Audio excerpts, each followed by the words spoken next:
Welcome to Luca is a Billionaire, where the only thing I invest in is your answers.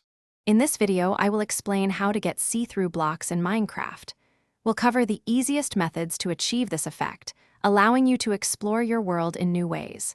Whether you want to find hidden caves, locate valuable ores, or simply see through walls, these techniques will help you achieve your goal quickly and efficiently.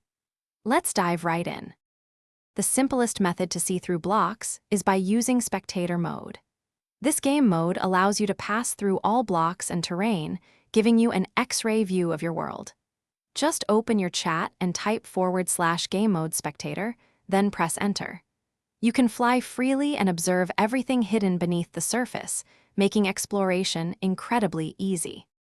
Hey everyone, if you're enjoying this soup recipe, please hit that like button and subscribe for more delicious content.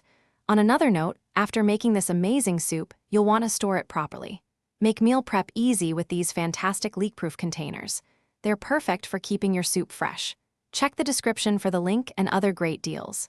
Now, let's get back to the video. It's